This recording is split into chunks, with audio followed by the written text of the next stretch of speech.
Hello friends, welcome back to my channel. আজকের গল্প ভয় পাওয়া মানুষ। এরকম আরও নতুন গল্প শুনতে সাবস্ক্রাইব করুন এবং আমার লাল নাম বাটন প্রিয়নাথ প্রেস করুন। থ্যাংক জোয়ারদার। ইউ।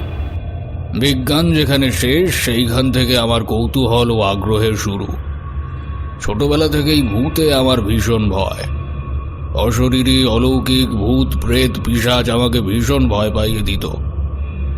আত্মীয় স্বজন, বন্ধু বান্ধবের কাছে যখনই এ জাতীয় কোনো কাহিনী শুনতাম তখনই খুব ভয় পেতাম। পরে বড় হয়ে কাঠমান্ডুর এক সন্ন্যাসীর পরামর্শে আমি ভূত প্রেতের ভয় কাটানোর জন্য অভিনব এক পথ ধরি, ভূত প্রেতের খোঁজ করে বেড়ানো। সুতরাং সেই 25-26 বছর বয়স থেকেই আমার ভূত চর্চার কাজ শুরু হয়েছে। আজ এই পরিণত বয়সে এসেও সে কাজ থামেনি। এই 3 যুগ সময় কখন যেন আমার নাম প্রিয়নাথের বদলে ভূতনাথ হয়ে গেছে। সমবয়সী বা গুরুজনরা সামনেই ভূতনাথ বলে ডাকেন, আর ছোট যারা তারা বলে আড়ালে। আমি তাতে কিছু মনে করি না, বরং বেশ মজা পাই। মিডনাইট হরর স্টেশনের সমস্ত গল্প এখন এক্সক্লুসিভলি স্পটিফাইতে শুনতে পাবেন ইউটিউবের 7 দিন আগে প্রতি মঙ্গলবার। তাহলে আর দেরি না করে অন করে দিন নোটিফিকেশন আর শুনতে থাকুন আমাদের আজকের গল্প।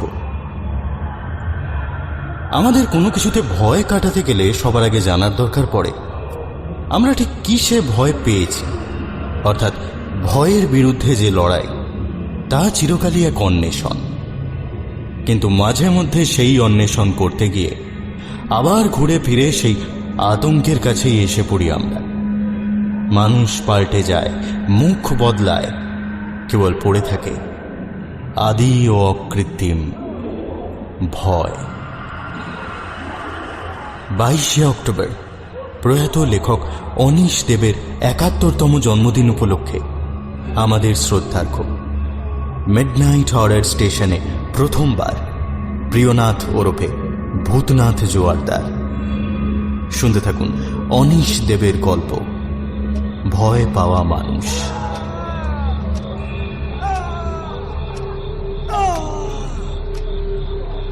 চিৎকারটা শুনেই প্রিয়নাথ জোয়ারদার থমকে দাঁড়িয়ে পড়লেন।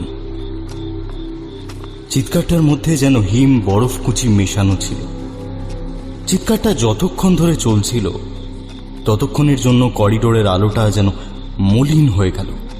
হঠাৎ ভোল্টেজ কমে গেলে যেমন হয়, তারপর সেই ভয় পাইয়ে দেওয়া চিৎকারের রেশ শেষ হয়ে যেতে বাল্বটা আবার তেজ ফিরে পেল। বিনোদ নারায়ণ প্রিয়নাথের সামনে 2-1 পা এগিয়ে দাঁড়িয়েছিলেন। তার কপালে চিন্তার রেখা ফুটে উঠছিল। মুখে আলতো করে হাত বুলিয়ে নিয়ে নরম গলায় বললেন, হ্যাঁ সুনীত, ওর কথাই আপনাকে বলছিলাম। তেতলার ওই পেছনের দিকটায় থাকেও। প্রিয়নাথ চিৎকারটার কথাই ভাবছিলেন। এমন চিৎকার বুকের ভেতর পর্যন্ত আঁচড় টেনে দেয়। খুব নিচু পর্দায় শুরু হয়ে ধাপে ধাপে ওপরে উঠছে, যেন ঘোরানো লোহার সিঁড়ি বেয়ে কেউ আইফেল টাওয়ারের মাথায় পৌঁছাতে চাইছে। আর যতই ওপরে উঠছে গলার স্বর ততই চৌচির হয়ে যাচ্ছে। মৃত্যুকে মুখোমুখি দাঁড়িয়ে থাকতে দেখলে কেউ হয়তো এরকম চিৎকার করে, হয়তো ভাবে এই চিৎকারটা তাকে বাঁচিয়ে দেবে। যত উঁচু পর্দায় চিৎকার করতে পারবে তার বেঁচে যাওয়ার সম্ভাবনা তত বেশি। চিৎকারটা শেষ হবার পর কয়েক সেকেন্ড যেন আলপিন নিস্তব্ধতা। তারপর বিনোদ নারায়ণ কথা বলেছিলেন, কিন্তু প্রিয়নাথের কানে ভয়ঙ্কর চিৎকারটার রেশ তখনও বাজছিল।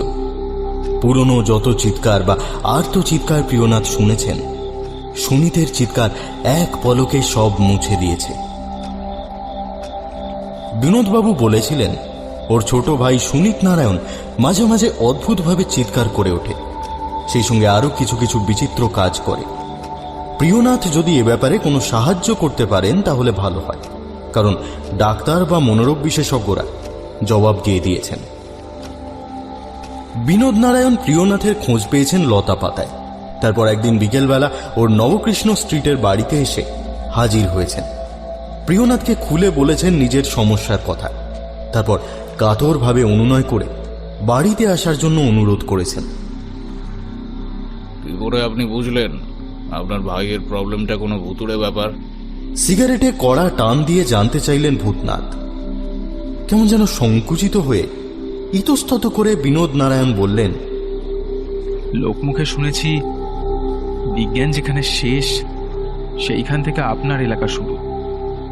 সুনীতের জন্য ডক্টর সাইকিয়াট্রিস্ট করে করে আমি বিজ্ঞানের পুঁজি শেষ করে বসে আছি, বিশ্বাস করুন। তাই নিরুপায় হয়ে আপনার কাছে এসে হাত পেতেছি। আমার ছোট ভাইটাকে যে করে হোক বাঁচান। ও কষ্ট আমি আর সহ্য করতে পারছি না। এত হাসি খুশি টকবগে জোয়ান ছেলেটার এই প্যাথেটিক অবস্থা জাস্ট ভাবা যায় না। কথা বলতে বলতে বিনোদ নারায়ণের চোখে জল এসে গিয়েছিল। প্রিয়নাথ লক্ষ্য করেছিলেন ছোট ভাইয়ের কথা বলার সময় বড় ভাইয়ের চোখে মুখে পিতৃস্নেহ ফুটে উঠেছিল, যা আজকের দিনে প্রায় দেখাই যায় না। প্রিয়নাথ কয়েক সেকেন্ড চুপ করে বসে রইলেন, এক মনে সিগারেটের টান দিয়ে গেলেন। তারপর ছোট করে বললেন, ঠিক আছে, আমি একবার চেষ্টা করে দেখি। কবে আপনাদের বাড়ি যাওয়া যায় বলুন? যেদিন আপনি বলবেন। বিনোদ নারায়ণদের বাড়ি বসিরহাটে। ওদের পিতৃপুরুষ জমিদার ছিলেন, তাই জমি জমা পুকুর দিঘির কোনো হিসেব ছিল না। এখনো নয় নয় করে যা অবশিষ্ট আছে তাও অনেক। পুরনো আমলের বিশাল বাড়িতে ওরা 3 ভাই থাকেন, বিনোদ নারায়ণ, প্রমোদ নারায়ণ আর ছোট ভাই সুনীত নারায়ণ। বিনোদ নারায়ণ যখন সবে কিশোর থেকে যুবক হয়ে উঠছেন তখন ওদের বাবা সাপের কামড়ে মারা যান। শ্রাদ্ধ, শান্তি, ক্রিয়াকর্ম ইত্যাদি মিটে গেলে হঠাৎই একজন সন্ন্যাসী ওদের বাড়িতে আসেন। সকলের হাত দেখে ভাগ্য চর্চা করে তিনি বলে যান এ বংশের পুরুষদের অপঘাতে অকাল মৃত্যু হবে। তারপরই সুনীতের জন্ম হয়। এর কয়েক বছর পর বিনোদ নারায়ণের মা ম্যালেরিয়ায় মারা যান। প্রমোদ আর সুনীত তখন খুবই ছোট। বিনোদ নারায়ণ ওদের কোলে পিঠে করে আগলে রেখে বড় করেন। অভিশাপের ভয়ে তিনি বিয়ে করেন। সারাটা জীবন সম্পত্তি দেখাশোনা আর কর্মধর্ম নিয়ে থেকেছেন। মনে মনে ভেবেছেন নিশিদিন ঈশ্বর সাধনায় মগ্ন থাকলে অভিশাপ ধীরে ধীরে কেটে যাবে, কালো ছায়া সরে গিয়ে আবার আলো দেখা যাবে। কিন্তু এমনই ভবিতব্য দেখুন, শুনিতেই অদ্ভুত বিপদে পড়ল। জানি না এটা সেই অভিশাপের কোনো ছায়া কিনা। আপনার কি মনে হয় কোনো প্রেতাত্মা সুনীতের শরীরে বাসা বেঁধেছে? কি করে বলবো বলুন তো। প্রমোদ তো বলছিল সেটাই হয়েছে। ওর চেনা একজন কাপালিক আছে, তাকে নিয়ে এসে কিছু মন্ত্রতন্ত্র করলেই নাকি সুনীত ঠিক হয়ে যাবে। তা আমি ওর কথায় রাজি হইনি। ও কেন? আসলে প্রমোদ বহুদিন ধরেই কেমন যেন বাউন্ডুলে গোছের। বাড়ির দিকে মন নেই, সুযোগ পেলেই সাধু সন্ত্র তান্ত্রিকদের পেছনে ছুটে বেড়াতো, এখনো তাই। মাঝে মাঝে রাতে বাড়ি ফেরে না, যখন তখন ছাই পাশ গিলে বসে থাকে। ভাই বলে পরিচয় দিতে আমার লজ্জা লাগে। হ্যাঁ, আসলে আসলে দোষটা আমারই, জানেন তো প্রিয়নাথবাবু। ওকে আমি শত চেষ্টা করেও মানুষ করতে পারিনি। তাই ওর প্রতি আমার কোনো অভিযোগ নেই, বরং ওর মুখোমুখি হলেই আমি কেমন যেন একটা অপরাধ বোধে ভুগি। নিজের ব্যর্থতার কথা মনে পড়ে যায় আমার। এটা আমার। বিনোদ নারায়ণের গলার স্বর কেমন যেন অন্যরকম হয়ে যাচ্ছিল। মাথা নিচু করে তিনি নিজেকে আড়াল করতে চাইছিলেন। প্লিজ, আপনি আপসেট হবেন না। দেখুন, আমরা যা চাই সবসময় কি তাই হয়? আচ্ছা, প্রমোদবাবু বিয়ে করেননি? না, ও যদি নিজে কখনো বিয়ে করবে, আমি বড় ভাই হিসেবে কখনো কোনো ইনিশিয়েটিভ নিতে পারবো না। ছোট ভাইয়ের ব্যাপারে প্রমোদবাবু দুঃখ পাননি? তা পেয়েছে। আসলে ওকে আমরা ভীষণ ভালোবাসি, জানেন তো। ও আমাদের গর্ব। এলাকার সবাই ওকে পছন্দ করে। লেখাপড়ায় জুয়েল ছেলে, পড়াশোনাতেও দারুণ। ওর অনেক বন্ধু বান্ধব, সবাই মিলে হই হই করে ট্যুরে যায়, সোশ্যাল ওয়েলফেয়ারে কাজ করে, মানে করতো আর কি। সুনীতকে সবাই এক ডাকে চেনে। আমি যখন রাস্তা দিয়ে হেঁটে যাই, তখন যখন কেউ বলে ওই যে সুনীতের বর্দে যাচ্ছে, তখন আমার খুব আনন্দ হয়, জানেন তো। সাদা শার্টের পাশ পকেট থেকে রুমাল বের করে চোখে বুলিয়ে নিলেন বিনোদবাবু। একটু কেশে গলাটা স্বাভাবিক করে নিয়ে বললেন, আপনি একবার চলুন, নিজের চোখে সব দেখুন, তারপর আপনি আমাদের শেষ ভরসা। প্রিয়নাথ হাতে সিগারেটটা অ্যাশট্রেতে গুঁজে দিয়ে বললেন, দেখুন, আমি প্রেত সিদ্ধ বা ওঝা টোঝা নই, তবে ভূত প্রেতের খোঁজ করে বেড়ানো আমার নেশা। চেষ্টা করে দেখি আপনাকে কোনো রকম হেল্প করা যায় কিনা।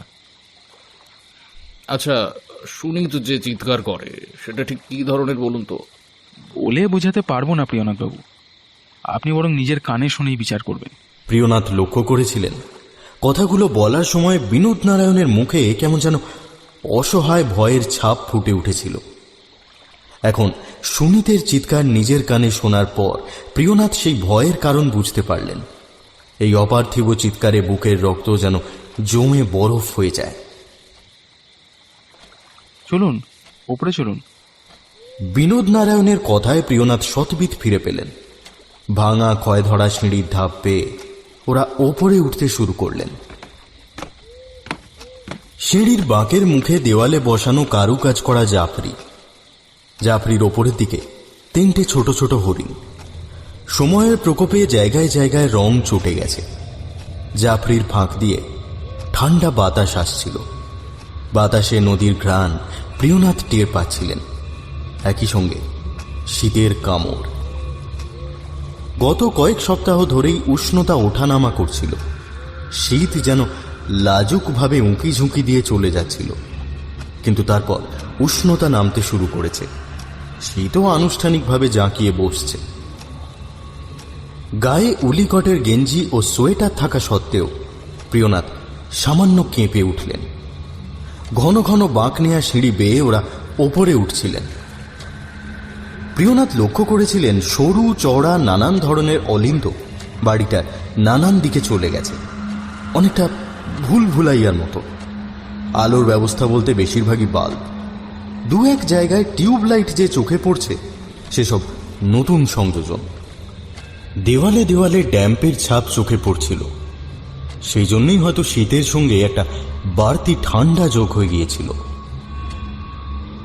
3 তলায় উঠে 2টো তালাবন্ধ ঘরের দরজা পেরিয়ে সুনীতের ঘরের দিকে এগোলেন ওরা দুজন। বিনোদ নারায়ণ তালাবন্ধ দরজা দুটো পেরোনোর সময় বললেন, এই এত বড় বাড়িতে 3টে মাত্র প্রাণী, 1 তলায় আমি, 2 তলায় প্রমোদ, আর এই 3 তলায় শুনি। তাই বাড়তি ঘরগুলো তালাবন্ধই পড়ে আছে। প্রায় 20 বছর ওগুলোর দরজা খোলা হয়নি। খুললে হয়তো দেখবো ইঁদুর, বাদুর আর চামচিকেতে আস্তানা গেড়েছে। প্রিয়নাথ কিছু বললেন না। সুনীতের ঘরের দরজা ভেজানো ছিল। বিনোদবাবু সামান্য ঠেলতেই দরজা খুলে গেল। ঘরের ভেতরের আলো প্রিয়নাথের চোখ ধাঁ দিয়ে দিল, অলিন্দের আলো মুছে দিল, আর একই সঙ্গে ঘরের দৃশ্য প্রিয়নাথকে ধাক্কা দিল। ঘরের এক কোণে সুন্দর ধবধবে বিছানা, সেখানে শুয়ে আছে বছর 24-25-এর এক যুবক। ফর্সা রোগা চেহারা, বুকের কাছ পর্যন্ত লেপ টানা।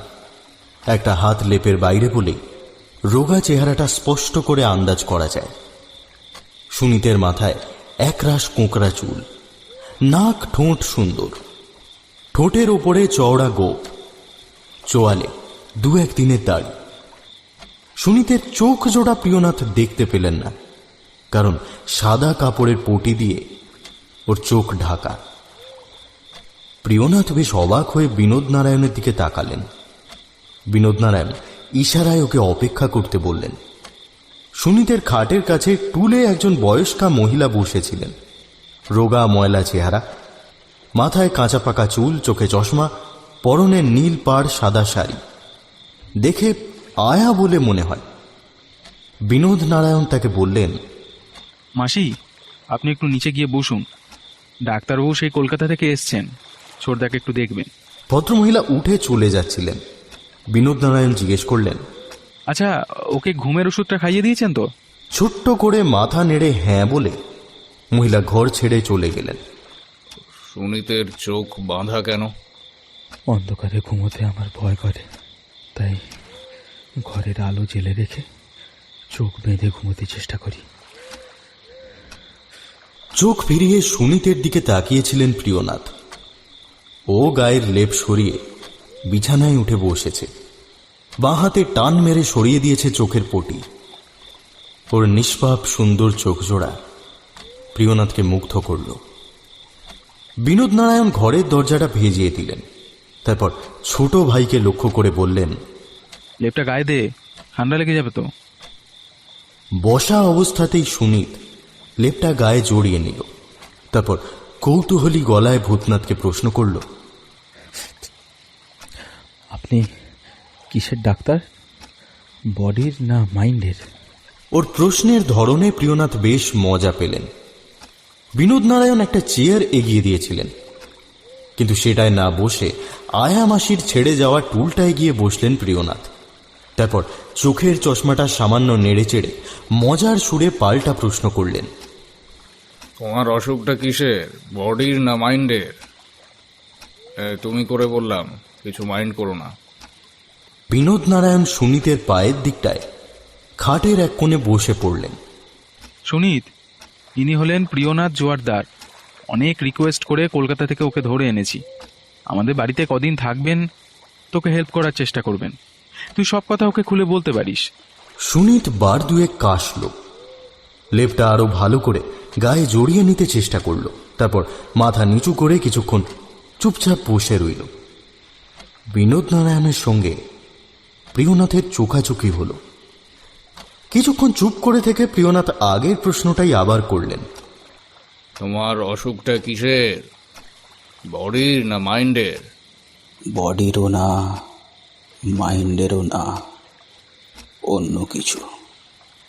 বিনোদ নারায়ণকে অবাক করে দিয়ে সিরিয়াস গলায় ভূতনাথ বললেন,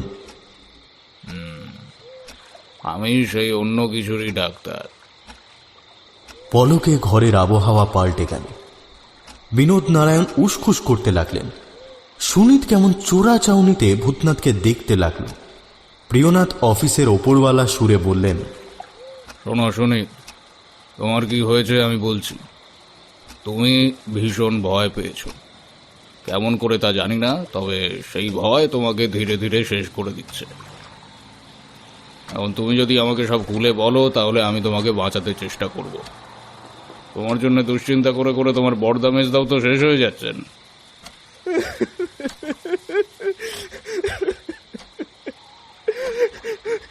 কি করে বলবো, সে কথা তো কাউকে বলা বারণ। কাউকে বলা মাত্রই সর্বনাশ নেমে আসবে। তবে যদি কেউ নিজে গিয়ে দেখে আসে তাহলে আলাদা কথা। আসলে সুনীতের ফটোগ্রাফির শখ আছে। মাঝে মাঝে ও ফটো তোলার ঝোঁকে বেড়াতে বেরিয়ে পড়তো। মাস দুয়েক আগেও ওই সমস্তিপুরের দিকে গিয়েছিল। সঙ্গে ওর এক বন্ধু ছিল, কি যেন নাম, পরেশ। কিন্তু রওনা হওয়ার 5 দিন পরে পরেশ বাড়ি ফিরে আসে, কারণ বাড়িতে এসটিডি করে জানতে পেরেছিল যে ওর বাবা খুব অসুস্থ হয়ে পড়েছে। আর সুনীত ফিরে আসে তার দিন 6 পর। তারপর থেকেই ওর এই অসুখ। আমি ওকে বহুবার জিজ্ঞেস করেছি, কিন্তু স্পষ্ট করে কিছু বলতে পারেনি, অথবা বলতে চায়নি। শুধু নেহা আর সাদরিয়া এই দুটো শব্দ ওর মুখ থেকে বারবার শুনতে পেয়েছি, তার বেশি কিছু নয়। সুনীত তখনও মাথা নিচু করে ফুঁপিয়ে ফুঁপিয়ে কাঁদছিল দেখে বিনোদ নারায়ণ উঠে ছোট ভাইয়ের কাছে গেলেন। পাশে দাঁড়িয়ে মাথায় হাত বুলিয়ে ওকে শান্ত করতে চাইলেন। প্রিয়নাথ কিছু একটা বলতে যাচ্ছিলেন, কিন্তু তার আগেই সুনীত মুখ তুলে তাকালো বর্দার দিকে। করুণ গলায় বলল, সেই ফটোটার কথা বললে না? ও হ্যাঁ, ওর তুলে আনা দুরিল ফটোগ্রাফের মধ্যে 8টা ছবি ব্ল্যাঙ্ক, মানে ডেভেলপ করে কিছু পাওয়া যায়নি। তবে একটা ফটো উঠেছে, ভারী অদ্ভুত। দাঁড়ান, সেটা আপনাকে দেখাচ্ছি। বলে বিনোদ নারায়ণ ঘরের একটা তাকের দিকে এগিয়ে গেলেন। সেদিকে তাকালেন প্রিয়নাথ। সুনীতের ঘরটা বেশ আধুনিক ধাঁচে শৌখিনভাবে সাজানো। দেওয়ালে সুন্দর তাক তৈরি করে টেপ রেকর্ডার, ক্যামেরা, বই সুচারুভাবে রাখা। দুটো বইয়ের ফাঁক থেকে একটা খাম বের করে নিলেন বিনোদ নারায়ণ। তারপর প্রিয়নাথের কাছে এগিয়ে এসে খামটা প্রিয়নাথের হাতে দিলেন। খামের ভেতর থেকে একটা ফটো টেনে বের করলেন প্রিয়নাথ। ফটোর সবটাই ঘোর কালো এবং ঘন নীল মেশানো একটা অন্ধকার। তারই মাঝে সর্ষের মাপের অনেকগুলো লাল ফুটকি এলোমেলোভাবে ছড়ানো। এই সাদামাটা ফটোগ্রাফের কি মানে থাকতে পারে প্রিয়নাথ ভেবে পেলেন না। এই যে এই ছবিটার মধ্যে কি যে আছে কে জানে। এটা দেখলেই সুনীত ভীষণ ভয় পেয়ে আপসেট হয়ে যায়। ও কোথাও গিয়ে কোনো কিছুর 9টা ছবি তুলেছিল, তার মধ্যে 8টা ব্ল্যাঙ্ক আর 9 নম্বরটা এই যে। অনেকক্ষণ ধরে খুঁটিয়ে খুঁটিয়ে ফটোটা দেখার পর প্রিয়নাথ সুনীতকে জিজ্ঞেস করলেন, এইসব ছবি তুমি কোথায় গিয়ে তুলেছিলে? সুনীতের বোধহয় ঘুম পাচ্ছিল। ও ঝিম ধরা চোখে প্রিয়নাথকে জড়িত করছিল, বোধহয় দেখতে চাইছিল ফটোটা দেখার পর প্রিয়নাথের কিরকম প্রতিক্রিয়া হয়। সেরকম কোনো প্রতিক্রিয়া হলো না দেখে একটু যেন হতাশই হলো। সদরিয়া, নেহা। প্রিয়নাথ একটা সিগারেট ধরালেন, অন্যমনস্কভাবে কিছুক্ষণ সিগারেটে টান দিয়ে গেলেন। বিনোদ নারায়ণ চুপচাপ খাটের কোণে বসে পড়লেন, প্রিয়নাথকে লক্ষ্য করতে লাগলেন। বেশ কিছুক্ষণ পর প্রিয়নাথ মুখ খুললেন, গম্ভীর গলায় বললেন, সুনীত, তুমি বোধহয় আর বাঁচতে চাও না, নইলে সব কথা আমাকে অন্তত খুলে বলতে। আমি তো কথা দিচ্ছি, কেউ তোমার কোনো ক্ষতি করতে পারবে না। ওরা কাউকে বলতে বারণ করেছে। কাউকে বলা যাবে না, কাউকে না। কেউ যদি নিজে দেখে আসে তো। আমি যাব, আমি নিজে গিয়ে দেখে আসবো। ওদের কাউকে আমি ভয় পাই না। আমি ভয় পাই। তুমি বলো কি করে সেখানে যেতে হয়। জানি না। সদরিয়া, নেহা। প্রিয়নাথ হাতের ফটোটা সুমিতের চোখের সামনে মেলে ধরলেন। বলো কি আছে এই ছবিতে, বলো। চোখের পলকে সুনীতের মুখ আতঙ্কে ভেঙে চুরে গেল। ও বিশাল হাঁ করে ঘন্টা দেড়েক আগের সেই হিমেল চিৎকার শুরু করল। প্রিয়নাথদের কানে তালা লেগে গেল। ঘরের জানলার সার্সি ঝনঝন করে কাঁপতে লাগলো। এক ভয়ঙ্কর অনুনাদ ঘরের আবহাওয়াকে পাগল করে দিল। বিনোদ নারায়ণ লাফিয়ে উঠে ছোট ভাইকে একেবারে জড়িয়ে ধরলেন, ওর মাথায় হাত বোলাতে লাগলেন। প্রিয়নাথ টুল ছেড়ে উঠে দাঁড়িয়ে পড়লেন, কিন্তু তার তীব্র চোখ সারাক্ষণ সুনীতকে লক্ষ্য করছিল। আয়া মাসি ভেজানো দরজা ঠেলে তাড়াহুড়ো করে ঘরে এসে ঢুকলেন। তার চোখে মুখে উদ্বেগ। সুনীত হাঁপাচ্ছিল, ওর চোখ আধ বোঝা মতন হয়ে গেছে। বিনোদ নারায়ণ ওকে ধীরে ধীরে বিছানায় শুইয়ে দিলেন। মাসিকে লক্ষ্য করে বললেন, মাসি, আপনি ওকে ঘুম পাড়িয়ে দিন, আমরা যাচ্ছি। প্রিয়নাথ আর বিনোদ নারায়ণ সুনীতের ঘর ছেড়ে অলিন্দে বেরিয়ে এলেন। প্রিয়নাথের দেখতে একটু অসুবিধে হচ্ছিল। তিনি বিনোদ নারায়ণকে বললেন, এই ফটোগ্রাফটা আমার কাছে থাক, কাল সকালে আমি সুনীতের সঙ্গে কথা বলবো। আপনার কোনো আপত্তি নেই তো? আপত্তি? সুনীতকে সুস্থ করে তোলার জন্য কোনো কিছুতেই আমার আপত্তি নেই।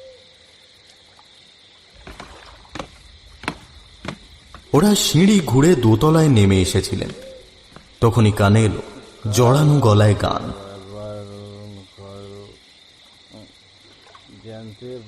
প্রমোদ, এসব নাকি ওর তন্ত্র সাধনার অঙ্গ। রাত তো অনেক হলো, চলুন হাত মুখ ধুয়ে খেয়ে নেওয়া যাক। প্রিয়নাথকে একতলায় খাওয়ার ঘরের দিকে নিয়ে চললেন বিনোদ নারায়ণ। জাফরির ফাঁক দিয়ে বাতাস আসছিল।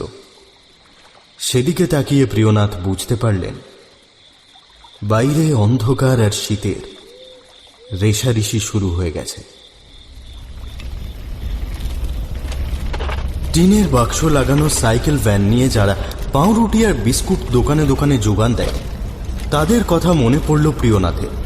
পাউরুটি আর বিস্কুটের বদলে যদি বেশ কিছু কাঁচের মার্বেল সেই বাক্সে ভরে ভ্যানটাকে সদ্য ধান কাটা কোনো চাষ জমির ওপর দিয়ে চালানো হয়, তাহলে যেরকম ঝাঁকুনীয় শব্দ হবে, তার সঙ্গে এই বাসটা চলার দারুণ মিল খুঁজে পাচ্ছিলেন তিনি। সমস্তিপুরে নেমে সরু লাইনের ট্রেনে চড়ে প্রায় 5 ঘন্টা পথ চলার পর তিনি নেমেছিলেন কামনিতাল স্টেশনে। সেখান থেকে বাস ধরেছেন, তবে বাসটাকে দোমড়ানো তোবড়ানো গ্যানেস্তারা বলাই ভালো। এবড়ো খেবড়ো রাস্তায় ছুটে চলা বাসের শব্দ আর ঝাঁকুনি প্রিয়নাথকে প্রায় কাহিল করে দিচ্ছিল। যদিও বাসের নাম উড়ন খটোলা। আসার কথা একটাই, এই বাস তাকে সদরিয়া নিয়ে যাবে। তারপর সেখানে নেমে খুঁজে বের করতে হবে নেহাকে। জানলার বাইরে দুপুর গড়িয়ে বিকেল এসে গেছে। স্তিমিত রোদে ছুটে চলা গম, ভুট্টা, জোয়ারের ক্ষেত আরো সুন্দর দেখাচ্ছে। সামনে খোলা কাচের জানলার ফাঁক দিয়ে ছুটে আসা বাতাস ক্রমে আরো ঠান্ডা হচ্ছিল। প্রিয়নাথ জ্যাকেটের চেন গলা পর্যন্ত টেনে দিলেন, মাফলারটাকে আরো ভালো করে জড়িয়ে নিলেন। ভিড়ে ঠাসা বাসের ভেতরে অনেক যাত্রী বিড়ির নেশায় ব্যস্ত। বোধহয় নো স্মোকিং কথার নোটা বাসের দেওয়াল থেকে মুছে গেছে বলে। খানিক ইতস্তত করে অস্বস্তি কাটিয়ে প্রিয়নাথ একটা সিগারেট ধরালেন। তারপর সুনীত নারায়ণের সমস্যা দুশ্চিন্তায় ডুবে গেলেন। হঠাৎ তার মাথার ভেতরে সুনীতের হাড় কাঁপানো ভয়ঙ্কর চিৎকার ভেসে উঠল। আর প্রিয়নাথের 7 দিন আগের কথা মনে পড়ে গেল। মনে পড়ে গেল বসিরহাটের কথা, ঘোড়ালো পেঁচালো অলিন্দ আর সিঁড়িতে জট পাকানো প্রকাণ্ড বাড়িটার কথা। সেদিন রাতে খাওয়া দাওয়ার পর প্রিয়নাথের চোখে ঘুম আসেনি। দোতলার একটা ঘরে তার থাকার ব্যবস্থা হয়েছিল। বিছানায় বসে নোটবই আর পেন দিয়ে অনেকক্ষণ ধরে নানান মন্তব্য লিখেছেন প্রিয়নাথ। সুনীতের কাছ থেকে পাওয়া তথ্য, বিনোদ নারায়ণের কাছ থেকে শোনা কিছু জরুরি কথা আর নিজের মতামত। সেই সঙ্গে লিখে নিয়েছেন এরপর তাকে কি কি কাজ করতে হবে। লেখাটেখার কাজ শেষ হলে পর প্রিয়নাথ ঘর অন্ধকার করে কম্বল মুড়ি দিয়ে শুয়ে পড়েছিলেন। ঘরের সব জানলা দরজা বন্ধ করে শুলে তার কেমন দম আটকে আসে। তাই পায়ের দিকের একটা জানলার পাল্লা অর্ধেকটা খুলে রেখেছিলেন। সেটা নিশ্চয় পূব দিকের, কারণ চাঁদের একটা টুকরো দেখা যাচ্ছিল। বহু চেষ্টা করেও ঘুম আসছিল না। বিছানায় উসখুস করছিলেন। হঠাৎই জড়ানো গলায় গানের কলি শুনতে পেলেন। প্রমোদ নারায়ণ, দোতলার বাসিন্দা, প্রিয়নাথের প্রতিবেশী। রাতে খাওয়ার সময় প্রমোদ নারায়ণের দেখা পাননি প্রিয়নাথ। এখন ওর সঙ্গে একটু কথা বলে নিলে কেমন হয়। বাইরে বেরিয়ে দেখলেন চওড়া বারান্দার শেষ প্রান্তে খানিকটা চাতাল মতো জায়গায় একজন ছায়া মানুষ বসে আছে। তার শরীর অন্ধকার আর চাঁদের আলোয় মাখামাখি। পায়ে পায়ে কাছে এগিয়ে গেলেন প্রিয়নাথ। আলতো করে ডাকলেন, প্রমোদ বাবু। ঘাড় ফিরিয়ে তাকালেন প্রমোদ নারায়ণ। এক মুখ দাড়ি, ঝাঁকড়া ঝাঁকড়া চুল, কপালে লাল তিলক চাঁদের আলোয় কালো দেখাচ্ছে। আর গভীর চোখ দুটো নিশাচর প্রাণীর মতো অন্তর্ভেদী উজ্জ্বল। ঘাড় ঘুরিয়ে ওপর দিকে তাকালেন প্রমোদ নারায়ণ। ও ভূতনাথ বাবু, আসুন আসুন আসুন। দেখেছেন মায়ের চরণ ধোয়া চাঁদের আলো, এর কোনো জবাব নেই। চাতালে শতরঞ্চি পাতা ছিল। ভূতনাথ তার ওপরে এসে বসে পড়লেন। খোলা জায়গায় বেশ শীত করছিল। গায়ের শাল আরো ঘন করে জড়িয়ে নিলেন। অন্ধকারে বেশ কিছু গাছের মাথা আর দু একটা বাড়ি চোখে পড়ছে। একটা পেঁচা নিঃশব্দে উড়ে গেল। কয়েকটা জোনাকি আলোর ফুটকি জেলে ঘুরে বেড়াচ্ছিল। প্রিয়নাথের মনে পড়ে গেল সুনীতের ফটোটার কথা। শীতের বাতাস যেমন তেমন বইছিল। প্রিয়নাথের নাকে মদের গন্ধ ভেসে আসছিল। শুনেছি আপনি সুনুকে সারিয়ে তোলার জন্য কলকাতা থেকে এসেছেন। আমিও ওকে সারিয়ে তোলার চেষ্টা করছি, কিন্তু দাদা এমন ঝামেলা করে না, কিছুতেই বোঝে না। ধর্মকর্ম এক জিনিস আর তন্ত্র আর এক জিনিস। আমার সাধনায় বারবার বিঘ্ন ঘটায়। আপনি কিভাবে সুনীতকে সারিয়ে তোলার চেষ্টা করছেন একটু বলবেন? বললাম যে তন্ত্র দিয়ে। সবাই জানে তন্ত্রশাস্ত্র চিরন্তন প্রত্যক্ষ ফল দেয়। তন্ত্র স্বয়ং মহেশ্বরের মুখনিসৃত বাণী। একে কেউ কখনো অবজ্ঞা করে? সুনীতের জন্য আমি ভূত প্রেত ভয়নাশক যন্ত্র প্রয়োগ করেছি। সেটা কি জিনিস? চলুন আমার ঘরে চলুন, দেখাচ্ছি। প্রমোদ নারায়ণ চাতাল ছেড়ে উঠে পড়লেন।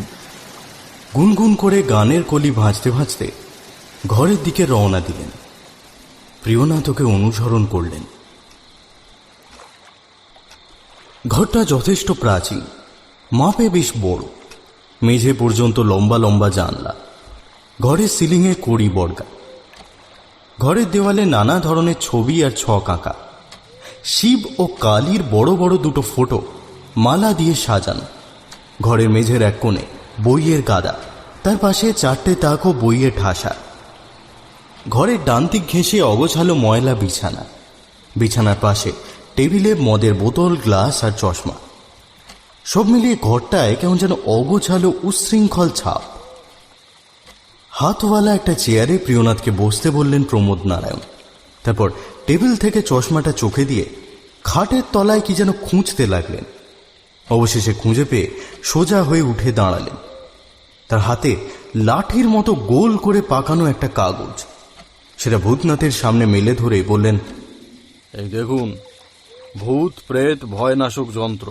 ভূতনাথ দেখলেন একটা ভূর্জপত্রে ছক কেটে কয়েকটা সংখ্যা লেখা, 4, 56, 16, 60, 31, 44, 20, 40, 52, 7, 34, 12, 48, 28, 36 ও 24। দীপান্বিতা অমাবস্যার রাতে অষ্টগন্ধ দিয়ে লিখে রেখেছি।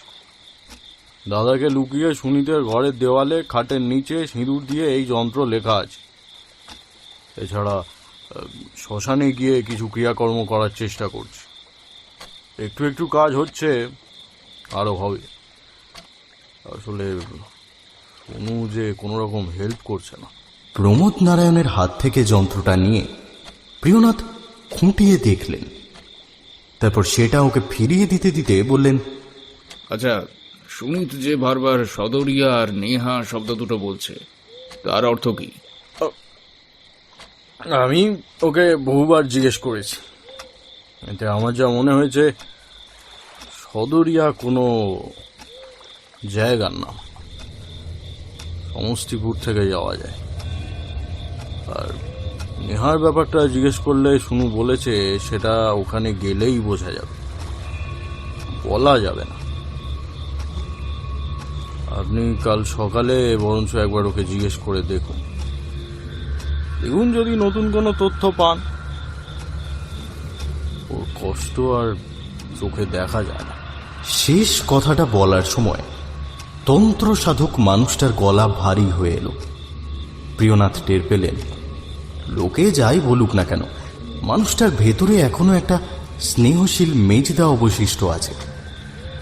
ওকে বিদায় জানিয়ে ঘরে ফিরে এলেন ভূতনাথ। বিছানায় গা ঢেলে দিতেই ঘুম দুচোখে আসন পেতে বসল। ঘুমের ঘোরে সুনীতের ফটোগ্রাফটা স্বপ্নে দেখলেন, তবে ফটোর লাল ফুটকিগুলো জোনাকির মতো জ্বলছিল আর নিভছিল। বাসের প্রচণ্ড এক ঝাঁকুনি প্রিয়নাথের ভাবনার সুতো ছেড়ে দিল। কন্ডাক্টর দেহাতি ঢঙে হাঁক পারল। সিট ছেড়ে উঠে বাঙ্ক থেকে সুটকেসটা নিলেন প্রিয়নাথ। প্রায় ধস্তাধস্তি করে ভিড় ঠেলে বাস থেকে নেমে পড়লেন রুক্ষ রাস্তায়। এটা যে সদরিয়া নয় সেটা প্রিয়নাথ খোঁজ খবর করে অনেক আগেই জেনেছেন। তবে এখান থেকে টাঙা পাওয়া যায়, টাঙা নিয়ে যায় গণ্ডক নদীর পাড়ে। সেখান থেকে খেয়া পার হয়ে আবার টাঙায় চড়ে বেশ খানিকটা গেলে তবে সদরিয়ার দেখা পাওয়া যাবে। এত সব কাণ্ড করে প্রিয়নাথ যখন সদরিয়াতে পা রাখলেন, তখন অন্ধকার এবং শীত জাঁকিয়ে বসে পড়েছে। কুয়াশা ঠেলে একটা চায়ের দোকানে এসে দাঁড়ালেন। দোকানে 4-5 জন মানুষের জটলা। ওরা সব মুড়ি দিয়ে বসে কাঠের আগুন ঘিরে তাপ নিচ্ছে। গায়ে চাদর অথবা কম্বল, মাথায় গলায় মাফলার নয় গামছা। দোকানে ঢুকে উনুনের কাছাকাছি একটা ভাঙা কাঠের বেঞ্চে বসলেন প্রিয়নাথ। ভাঙা ভাঙা হিন্দিতে 1 গ্লাস চা আর 2টো বিস্কুট দিতে বললেন। 1 गिलास चाय और 2 को बिस्कुट दीजिए। প্রিয়নাথ দোকানে ঢোকা মাত্রই দোকানের লোকজন কথাবার্তা থামিয়ে চুপ করে ওকে দেখছিল। প্রিয়নাথের চেহারা ও পোশাকে ভিনদেশি ভাব কটকট করছে। প্রিয়নাথের মনে হলো ওরা কেমন সতর্ক ভঙ্গিতে তাকিয়ে আছে, কোনো কিছুর জন্য যেন অপেক্ষা করছে। ঠিক এই রকম সতর্ক দৃষ্টি সুনীত নারায়ণের চোখেও দেখেছেন প্রিয়নাথ। প্রমোদ নারায়ণের সঙ্গে কথা বলার পরদিন সকালে সুনীতের ঘরে গিয়ে আর এক দফা চেষ্টা চালিয়েছেন, কিন্তু তাতে বিরাট কিছু লাভ হয়নি। সদরিয়া আর নেহা শব্দ দুটো আলোচনায় এসে পড়তেই প্রিয়নাথ জানতে চেয়েছেন, তুমি সদরিয়ায় গিয়েছিলে না? হ্যাঁ, মানে কি করতে গিয়েছিলে?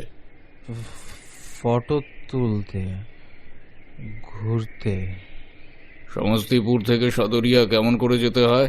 হঠাৎই ভয় পেয়ে গেল সুনীত। ওর মুখটা চোখের পলকে রক্তহীন ফ্যাকাশে হয়ে গেল। কাঁপা গলায় ও বলল, না, ওখানে যাইনি, ওখানে কেউ যায় না। আসল জায়গাটা আরো ভেতরে, কেউ সেখানে যায় না। আমাকে বলতে বারণ করেছে। কে বারণ করেছে? ভূতে পাওয়া মানুষের মতো কেঁপে উঠল সুনীত। প্রায় আঁতকে উঠে বলল, ওরা ওরা বারণ করেছে। নেহা নেহা ওরা ওরা বারণ করেছে।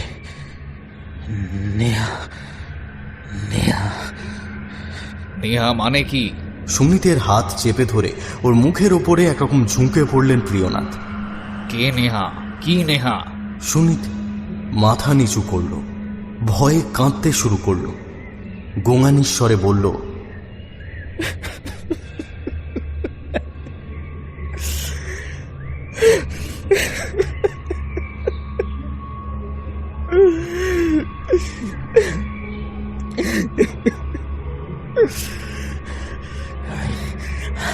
আমি জানি না, আর কিছু জানি না।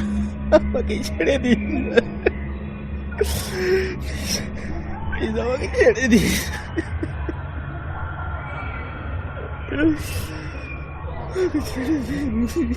প্রিয়নাথ ওর অনুনয় আর কান্নাকে পাত্তা দেন। নাছোড়বান্দার মতো বলেছেন, তুমি কাকে ভয় পাচ্ছ? এখন তো দিনের আলো, এখন কিসের ভয়? সুনীত কান্না থামিয়ে ভূতনাথের দিকে সরাসরি তাকিয়েছে। কয়েক সেকেন্ড চুপ করে থেকে তারপর বলেছে, না, এখন ভয় নেই, কিন্তু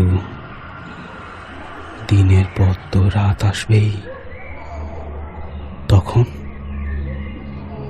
তখন তোরাই সব। ওদের গোপন কথা আমি ফাঁস করতে পারবো না। কেউ যদি নিজে থেকে জানতে পারে তাহলে ঠিক আছে, আমি কিছু বলতে পারবো না। এরপর সুনীত মুখে কুলু পেটে দিয়েছে। এখন এই কুপির আলোয় বসে থাকা শীতে ঘেরা মানুষগুলো যেন সুনীতের মতো মুখে কুলু পেটে বসে আছে, অপেক্ষা করছে। ধোঁয়া ওঠা চায়ের গ্লাস প্রিয়নাথের হাতে এগিয়ে দিল দোকানদার, সঙ্গে দুটো বিস্কুট। চায়ে চুমুক দিতে দিতে দোকানদারের সঙ্গে একরকম জোর করেই আলাপ জুড়ে দিলেন প্রিয়নাথ। এই শীতের রাতে একটা আশ্রয় না পেলে তিনি থাকবেন কোথায়? বহু চেষ্টা করে যেটুকু জানা গেল তা হলো, রাতে থাকার জায়গা পাওয়া মুশকিল। অচেনা মানুষকে কেউ এখানে আশ্রয় দেয় না। সেই জন্যই সন্ধ্যের সময় বাঙালি বাবুকে দেখে সবাই অবাক হয়ে গেছে। তবে এখনো সময় আছে। টাঙা নিয়ে বাস রাস্তায় গেলে 7টার লাস্ট বাসটা ধরা যাবে। সেটাই বাবুজির পক্ষে ভালো হবে। একটা সিগারেট ধরিয়ে পথে নামলেন প্রিয়নাথ। সুনীত কি এখানে সত্যিই এসেছিল? রাতে কোথায় আশ্রয় নিয়েছিল? যদি রাতে কোথাও থাকার জায়গা না পাওয়া যায়। এইসব কথা ভাবতে ভাবতে প্রিয়নাথ কাঁচা সড়ক ধরে টাঙা স্ট্যান্ডের দিকে এগোচ্ছিলেন। হঠাৎই কানে এলো মলের ছম ছম শব্দ। ঘুরে তাকালেন প্রিয়নাথ। বছর 13-14 একটি ফুটফুটে কিশোরী, পরনে ঘাগড়া, চলি, চাদর, ওড়না, পোশাক মলিন, তবে রূপ আছে। রাস্তার আলো কম, কিন্তু তা সত্ত্বেও মেয়েটির রূপ আড়াল করা যায়নি। প্রিয়নাথ নানা জটিল ভাবনায় ব্যস্ত ছিলেন। মেয়েটি ওর চোখে তাকিয়ে এমন সরল সুন্দরভাবে হাসল যে সব দুশ্চিন্তা কোথায় মিলিয়ে গেল। মেয়েটির বাঁ হাতে ঝুলছে অ্যালুমিনিয়ামের একটা তোবড়ানো ক্যান, আর ডান হাতের মুঠোয় বোধহয় পয়সা। ওর হাসিতে কেমন একটা ভরসা ছিল, প্রচ্ছন্ন আবাহনও ছিল। হয়তো সেই কারণেই প্রিয়নাথ ওকে জিজ্ঞেস করে বসলেন এখানে রাতে থাকার কোনো জায়গা পাওয়া যাবে কিনা। প্রিয়নাথের জোড়াতালি দেওয়া ভাষা মেয়েটি দিব্যি বুঝতে পারল। মিষ্টি হেসে জবাব দিল, क्यों नहीं बाबूजी, जरूर मिलबे, हमार घर है उधर। আঙুল তুলে পশ্চিম দিকের অন্ধকার দেখালো মেয়েটি। দুশ্চিন্তা নিমেষে মুছে গেল, আর সঙ্গে সঙ্গেই প্রিয়নাথ ভীষণ ক্লান্ত বোধ করলেন। ভ্রমণের ধকল তাকে মুহূর্তে যেন কাবু করে দিল। মেয়েটি তাকে ডাকতেই প্রিয়নাথ ওর পিছু নিলেন। মলিন আলোয় এবড়ো খেবড়ো পথ ধরে শীত আর কুয়াশা ভেদ করে দুটি প্রাণী এগিয়ে চলল। একটু এগোতেই রাস্তার আলো আর চোখে পড়ল না। ভাঙা চাঁদের ঘোলাটে আলোই একমাত্র ভরসা। গোলক ধাঁধার মতো পথ ঘুরে ঘুরে অবশেষে একটা বাড়ির কাছে এসে দাঁড়ালো ওরা। আবছা আলো আধারিতে বাড়িটাকে ভুতুড়ে অবয়ব বলে মনে হচ্ছিল। যতটুকু বোঝা যায় টিনের চাল দেওয়া মাটির বাড়ি। বাড়ি ঘিরে উঠোন, উঠোনে বেশ কয়েকটা কলা গাছ, পেঁপে গাছ আর সুপুরি গাছ। উঠোনের একপাশে ধুনির আগুন ধিকি ধিকি জ্বলছে। কুয়াশার স্তর ভেদ করে আগুনটাকে ঝাপসা দেখাচ্ছে। সামান্য বাতাস বইছিল। বাতাসে গাছের পাতা নড়ে সরসর শব্দ হচ্ছিল। প্রিয়নাথের মনে হলো ঘুমিয়ে নিথর একটা গাঁয়ের শেষ প্রান্তের শেষ বাড়িটার সামনে দাঁড়িয়েছেন তিনি। বাড়িটার চারপাশে অনেকটা করে ফাঁকা জমি, আর আলো বলতে মাথার উপরে চাঁদ। বাড়ির একটা জানলা দিয়ে ভেসে আসছে লণ্ঠনের আলো। প্রিয়নাথের শীত করছিল। মাফলারটা আরো ভালো করে গলায় জড়িয়ে নিলেন। यही हमारे घर बाबूजी। প্রিয়নাথের হঠাৎই মনে হলো ওদের বাড়িতে আশ্রয় নেবেন, অথচ এখনো ঠিক মতো আলাপ করা হয়নি। মেয়েটার নাম জিজ্ঞেস করা হয়নি। তোমার নাম কি? তার দিকে ঘাড় তুলে তাকিয়ে মেয়েটি মিষ্টি হেসে বলল, नेहा। প্রিয়নাথ ওই শীতার্ত আধারে দাঁড়িয়ে সুনীত নারায়ণের ভয়ঙ্কর চিৎকার শুনতে পেলেন। তার পা ফেলার ছন্দে গরমিল হয়ে গেল। সুটকেসটাও হাত থেকে পড়ে যেতে চাইছিল। সময় মতো সতর্ক না হলে সেটাকে সামাল দেওয়া যেত না। কাঁচা উঠোন পেরিয়ে সামনের ঘরটায় ঢুকতেই উষ্ণতার ওম পেলেন প্রিয়নাথ। ঘরের হ্যারিকেনের আলোয় নেহাকে ভালো করে দেখলেন। এই মিষ্টি মেয়েটা কি সুনীতের ভয়ের কোনো হদিশ দিতে পারবে? ঘরে একটা ভাঙা চেয়ারে একজন বৃদ্ধ বসেছিলেন। চাদর মুড়ি দেওয়া শরীরে শুধু মাথার সাদা চুল, সাদা গোঁফ আর ছানি পড়া গোলাটে চোখ নজর টানে। নেহা পরিচয় করিয়ে দিল, বলল ওর বাপুজি। তারপর দেহাতি ভাষায় ওর বাবাকে কি যেন বলল। উত্তরে বৃদ্ধ মানুষটি আলতো করে বার কয়েক ঘাড় নাড়লেন। নেহা প্রিয়নাথকে বসিয়ে ছুটে ভেতরের ঘরে ঢুকে গেল। একটু পরেই একজন বৃদ্ধা ও একজন তরুণকে একরকম হাত ধরে টানতে টানতে নিয়ে গেল। নেহার মা ও দাদা। বৃদ্ধার মুখের চামড়ায় অকালে বড় বেশি ভাঁজ পড়েছে, তবে চোখ দুটোয় মায়ের মমতা মাখানো। নাকের উপর নোলক, কানে দুল, মাথার চুলে পাক ধরতে শুরু করেছে। নেহার দাদার রোগা কালো চেহারা, চোখ দুটো কেমন যেন শূন্য, দৃষ্টিহীন। কপালে লম্বা একটা কাটা দাগ, মাঝে মাঝে কেশে উঠছে, বোধহয় ঠান্ডা লেগেছে। একটা অদ্ভুত গন্ধ প্রিয়নাথের নাকে আসছিল, অনেকটা বুনো ফুলের গন্ধের মতো। আলাপের পালা শেষ হলে নেহা প্রিয়নাথকে ভেতর দিকের একটা ছোট ঘরে নিয়ে গেল। বলল, এই ঘরে আপনি থাকবেন, আপনি হাত মুখ ধুয়ে নিন আর আমি চায় বানা কে লিয়ে আসছি। নেহা হাত পা নেড়ে কথা বলছিল। ওর ভাষা পুরোপুরি বুঝতে না পারলেও ওর অঙ্গভঙ্গি ভূতনাথকে বুঝতে সাহায্য করছিল।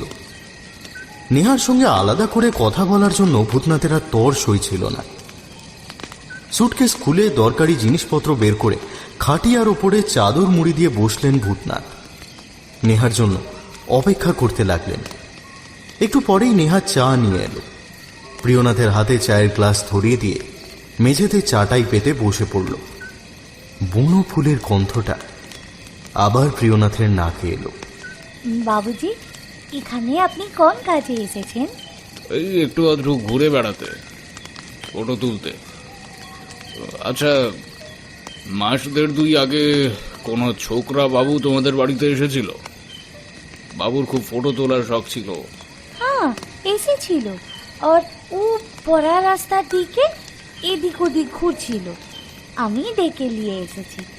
আমার বাড়িতে 2-4 দিন ছিল। এখানে অনজান আদমিকে কোই বাড়িতে থাকতে দেয় না, কিন্তু আমরা কোনো মেহমানকে কখনো ফেরাই না বাবুজি। মাঝে মাঝেই আমাদের বাড়িতে না মেহমান আসে, আমি ডেকে নিয়ে আসি। সেই ছেলেটার নাম কি ছিল? সুনীত? প্রিয়নাথ বেশ উত্তেজিত হয়ে পড়েছিলেন। একটা সিগারেট ধরিয়ে গাঢ় টান দিলেন। নাম তো নেই জানতে বাবুজি, আমি আপনার নামও কি জানি? আমি প্রিয়নাথ, প্রিয়নাথ জোয়ারদার। প্রিয়নাথ নিজের নাম বললেন ফটো তোলার শখের কথা। তারপর শহরের টুকটাক গল্প শোনাতে লাগলেন। চা সিগারেট শেষ হয়ে গেল। হঠাৎ গল্পের মাঝে লাফিয়ে উঠে পড়ল নেহা। বলল, আরে বাপরে, मैं अब चलती हूँ बाबूजी, देर হয়ে গেছে। ফুটফুটে প্রাণবন্ত কিশোরীটির মুখের দিকে তাকালেন প্রিয়নাথ। কিসের দেরি হয়ে গেছে?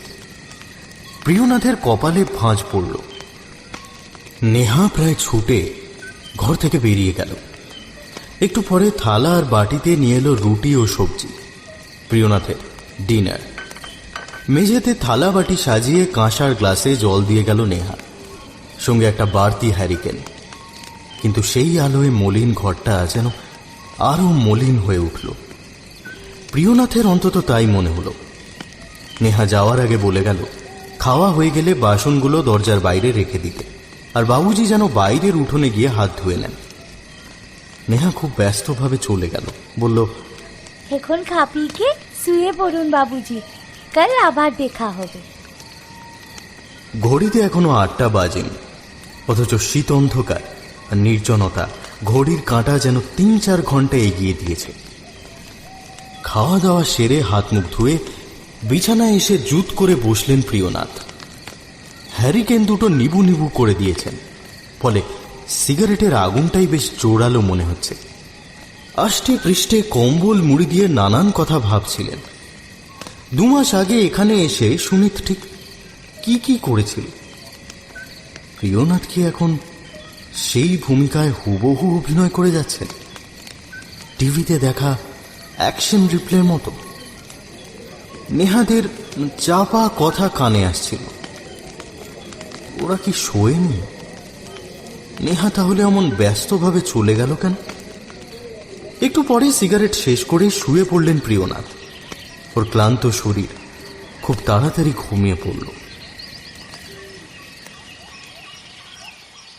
ভোরবেলা বেশ বেলা করে ঘুম ভাঙল প্রিয়নাথের। আড়মোড়া ভেঙে দিন শুরু করতে গিয়েই বেশ অবাক হয়ে গেলেন। নেহারা কেউ বাড়ি নেই। ওরা 4 জন এই সকালবেলায় গেল কোথায়? গোটা বাড়িটাই চক্কর মেরে দেখলেন প্রিয়নাথ। কেউ কোথাও নেই। সবকটা দরজাই হাট করে খোলা, অথচ আসবাবপত্র, রান্নার জায়গা ইত্যাদি দেখলে মনে হয় ওরা আবার যে কোনো মুহূর্তে ফিরে আসবে। 1 কাপ চায়ের জন্য মনটা আনচান করছিল, তাই মোটামুটি তৈরি হয়ে বেরিয়ে পড়লেন প্রিয়নাথ। সঙ্গে নিলেন ক্যামেরা আর কম্পাস। কুয়াশা কম থাকায় সূর্যের দাপট নেহাত মন্দ নয়। সামান্য ঘোলাটে দিনের আলোয় এলাকাটা আরো ভালো করে দেখলেন। নেহাদের বাড়িটা বলতে গেলে একেবারে ফাঁকা জায়গায় দাঁড়িয়ে। চাষ জমি আর পুকুর পেরিয়ে আরো যে 2-4টে মাটির বাড়ি চোখে পড়ে, সেগুলোতে কেউ বাস করে বলে মনে হলো না। আর দূরে তাকালে শুধু ধুধু মাঠ আর বড় বড় গাছপালার দল। মনে হয় যেন নেহাদের বাড়িটাই লোক বসতির শেষ সীমানা। প্রিয়নাথ আন্দাজে ভর করে এগোলেন। অনেক দূর গেলে হয়তো কাল রাতের ঘর বাড়ি দোকানপাট চোখে পড়তে পারে। পথে বেশ কয়েকটা ছবি তুললেন। পকেট থেকে কম্পাস বের করে মাঝে মাঝেই উত্তর দিকটা দেখে নিচ্ছিলেন। হঠাৎই দেখলেন বেশ দূরে মেঠো পথ ধরে 3 জন মানুষ হেঁটে যাচ্ছে। প্রিয়নাথ তাড়াতাড়ি পা চালাতে শুরু করলেন। একটু পরেই ওদের ধরে ফেললেন। একজন পুরুষ ও 2 জন মহিলা।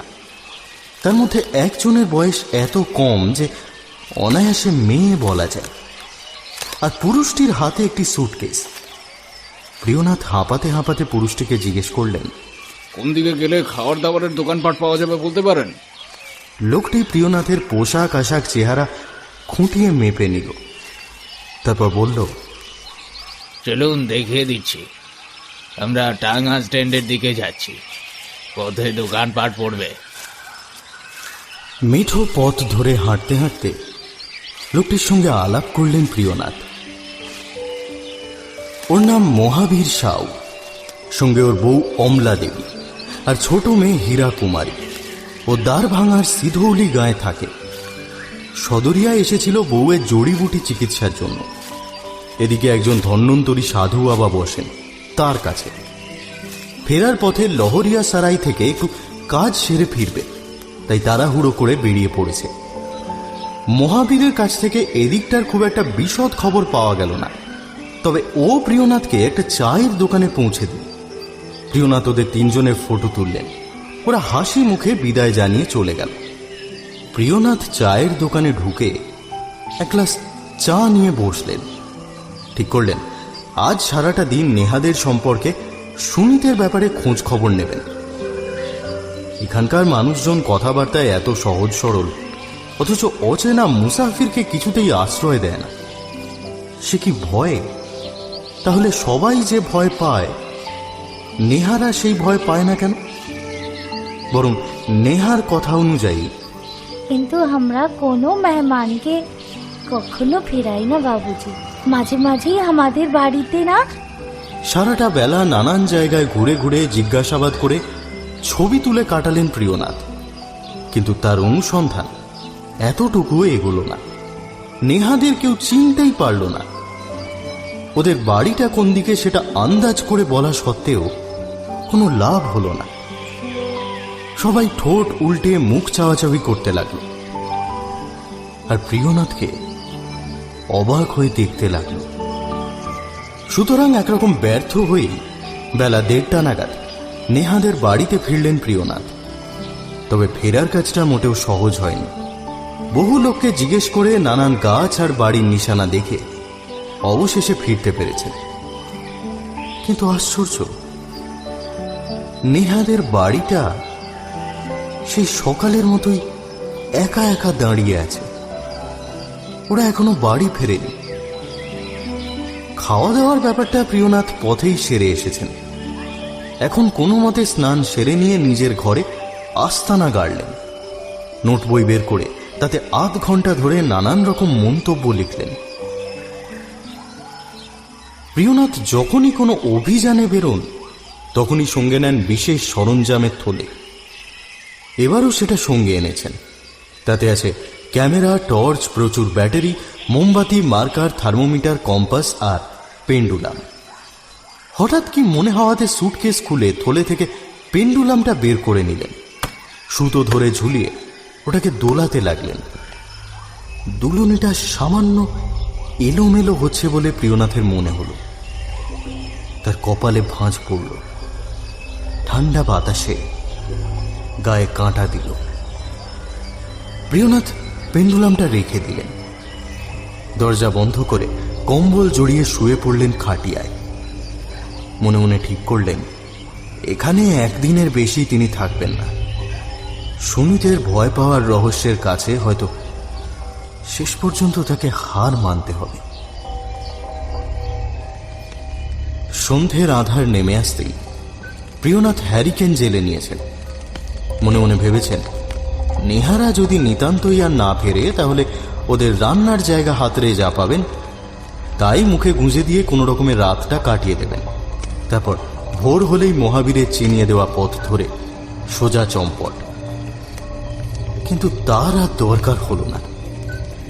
সন্ধে 6:30 নাগাদ নেহাদের কথাবার্তার আওয়াজ শুনতে পেলেন প্রিয়নাথ।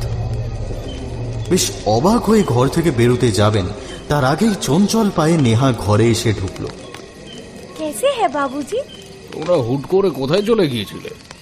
মাথা নিচু করল নেহা। তারপর অপরাধীর চোখে প্রিয়নাথের দিকে তাকিয়ে বলল, गुस्सा ना कीजिए बाबूजी, रोज আমাদের ওরকম চলে যেতে হয়। রাত পেরোনোর আগেই আমরা চলে যাই, আবার আন্ধেরা নেমে এলে ফিরে আসি। কোথায় যাও? কি দরকার সেখানে যে রোজ যেতে হয়? আপনার জন্য চাই নিয়ে আসি, এসে বলছি। বেনি দুলিয়ে নেহা চলে গেল। মিনিট 5 পরেই নেহা ফিরে এল, হাতে গরম চায়ের গ্লাস। প্রিয়নাথের হাতে গ্লাসটা দিয়ে কাল রাতের মতোই মেঝেতে বসে পড়ল। তারপর খানিকটা যেন বিষণ্ণ গলায় বলল, इधर से আমাদের রোজ চলে যেতে হয় বাবুজি, আর কেন যেতে হয় সেটা আপনি আমাদের সঙ্গে যাবেন? নেহার প্রস্তাবটা এত আচমকা এলো যে প্রিয়নাথ সঙ্গে সঙ্গে কোনো জবাব দিতে পারলেন না। নেহা আপন মনে বিড়বিড় করে বলে চলল, আমাদের বাড়িতে জন সব মেহমানরা আসেন আমরা সঙ্গে নিয়ে যাই, উধর যাকে না আপ ফটো খিঁচতে পারবেন। হ্যাঁ, শেষ কথাটা নেহা উৎফুল্ল ঢঙে বলল। উৎসাহ নিয়ে তাকালো ভূতনাথের দিকে। প্রিয়নাথের মধ্যে কেমন একটা মরিয়া ভাব জেগে উঠেছিল। সুমিত বাবু তোমাদের সঙ্গে গিয়েছিলেন ছবি তুলতে? हाँ गए थे तो, लेकिन वो बाबू का नाम नहीं पता। ঠিক আছে, আমি আজ তোমাদের সঙ্গে যাব। চাটাই ছেড়ে উঠে পড়ল নেহা।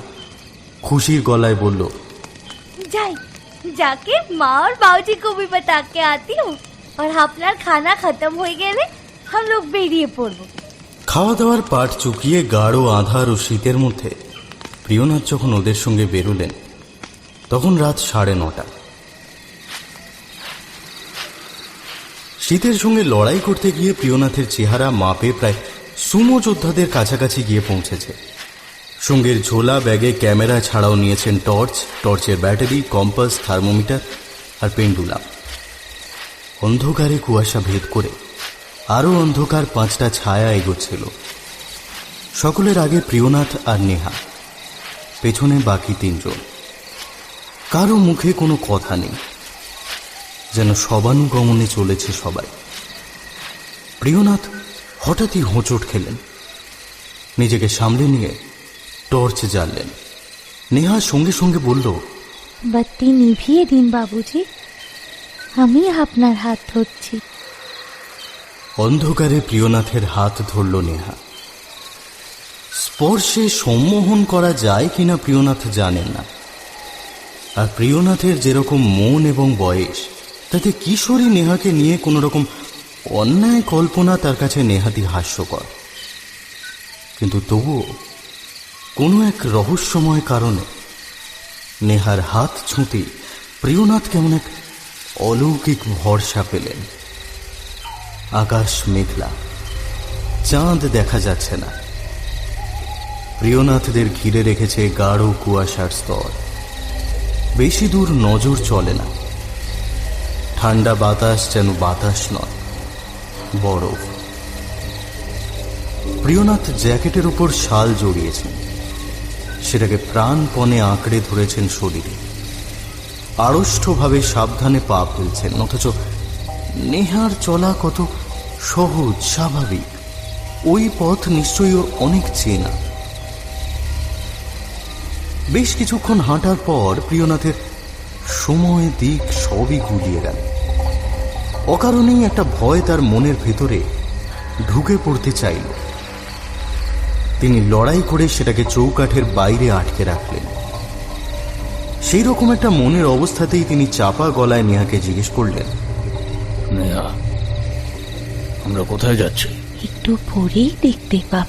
নেহা এত অস্পষ্ট গলায় কথাটা বলল যে বেশ চেষ্টা করে ওর কথা শুনতে পেলেন প্রিয়নাথ।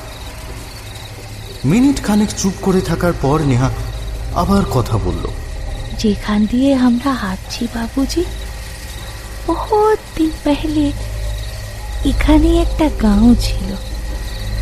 সেই গাঁয়ের নাম ছিল তিন কাহানি।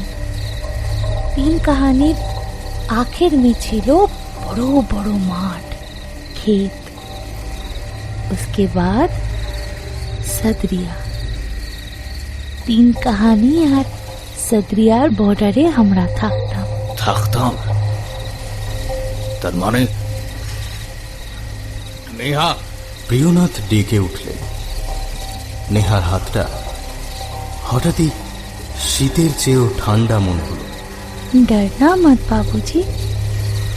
বলেই নেহা প্রিয়নাথের হাতটা ছেড়ে দিল, আর সঙ্গে সঙ্গেই ওর ছায়া শরীরটা কুয়াশায় মিলিয়ে গেল। নেহা, নেহা! যে তিনজন এতক্ষণ ধরে নিঃশব্দে ওদের অনুসরণ করছিল তারা কেউ নেই, সেখানে শুধুই কুয়াশা। প্রিয়নাথ টর্চে জ্বাললেন। সেই আলোয় কম্পাসটা বের করে দেখলেন উত্তরমুখী কাঁটা দক্ষিণ দিকে মুখ করে স্থির হয়ে আছে। আলোটা নিভিয়ে দিন বাবুজি।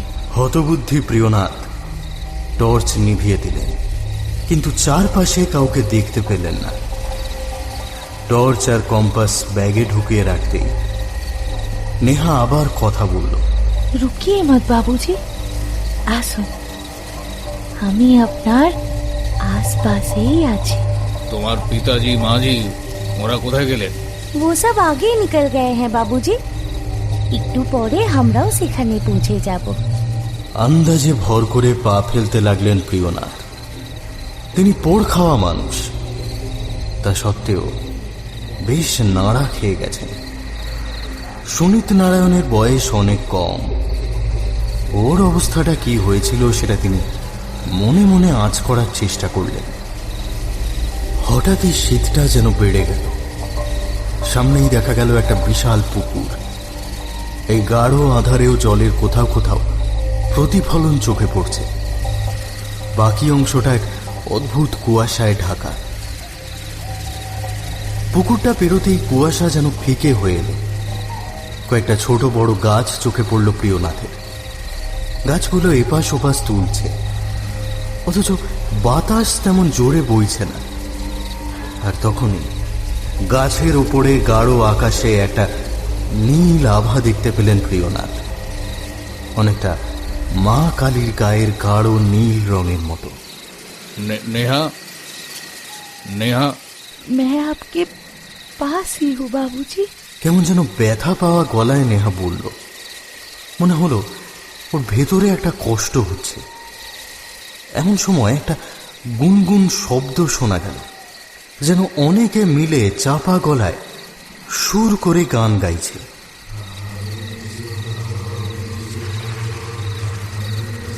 খুব নিচু পর্দায় শুরু হয়ে সেই সমবেত গান উঁচু পর্দায় উঠতে শুরু করল। কিন্তু হাজার চেষ্টা করেও প্রিয়নাথ সেই অদ্ভুত ভাষার অর্থ বুঝতে পারলেন না। তবে সেই কোরাস ক্রমশ আকাশ বাতাস ছেয়ে ফেলছিল।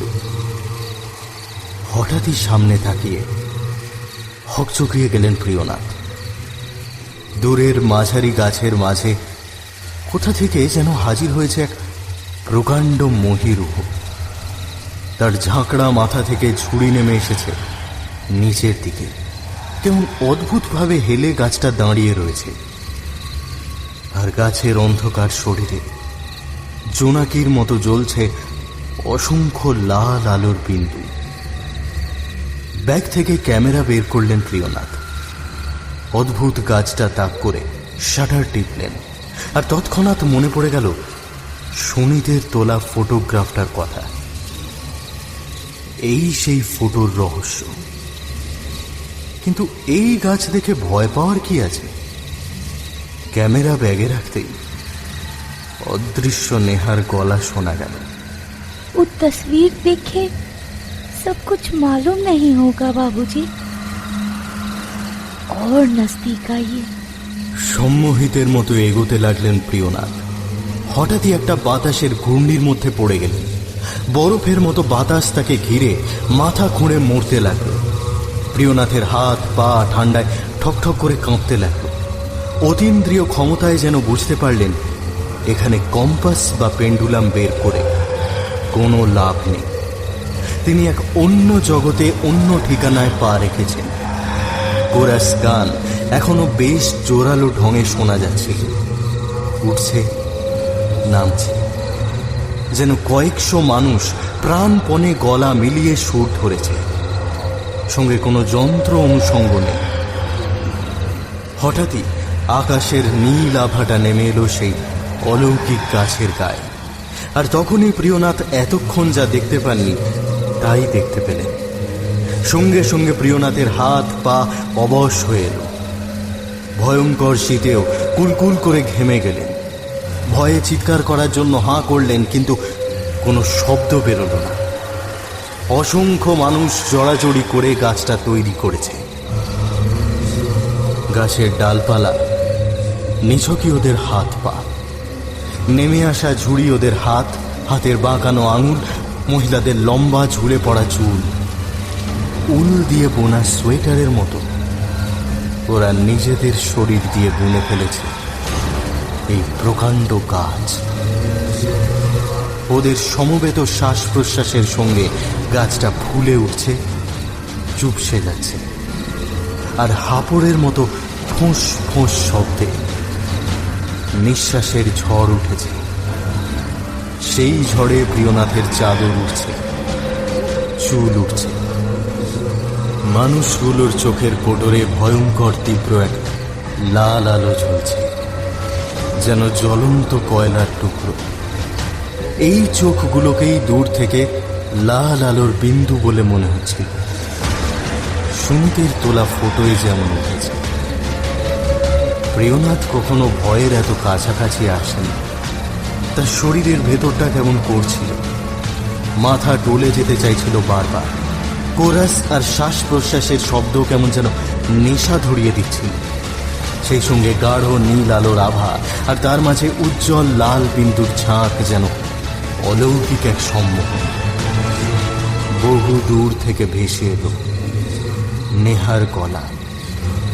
গায়ে মরক লেগেছিল বাবুজি, তাতে দিন কাহানির সব পাই খতম হয়ে গেল, সব कहानी खत्म हो गई। वो बहुत साल पहले की बात है। তারপর থেকে আমরা ওই গাছেই একজোট হয়ে থাকি। রোজ রাতে এসে এই গাছটা আমরা তৈরি করি। দিনের বেলাতে আমাদের কেউ দেখতে পায় না, আর রাতে আমরা ইচ্ছে মতো কাউকে দেখা দিই আর কাউকে দিই না।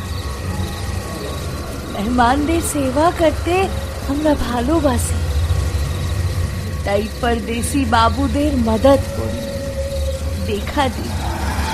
আমরা যে এই রাতে এখানে এসে এমন করে থাকি, সে কথা কাউকে বলো না বাবুজি, किसी को मत बताना।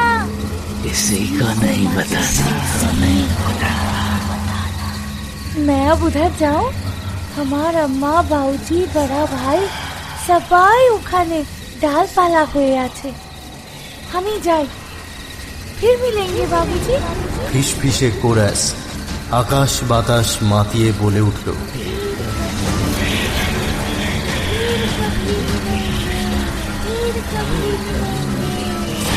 প্রিয়নাথ আতঙ্কের শেষ সীমায় পৌঁছে গিয়েছিলেন।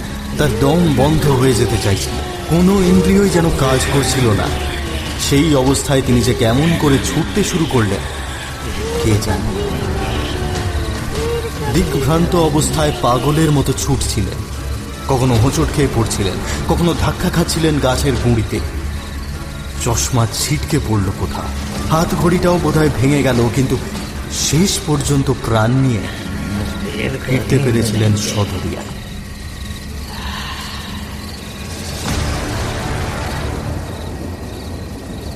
সমস্তিপুর থেকে ট্রেনে কলকাতা ফেরার সময় প্রিয়নাথ ভাবছিলেন, এবার সুনীত নারায়ণকে সারিয়ে তোলার কাজটা অনেক সহজ হবে।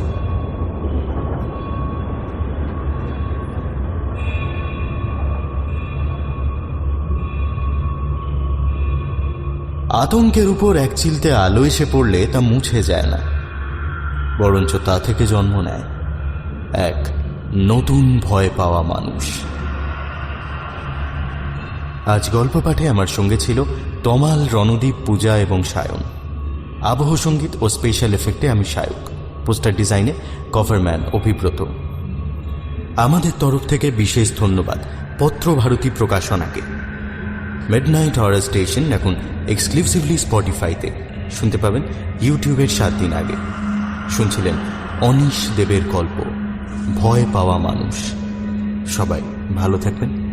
শুভরাত্রি।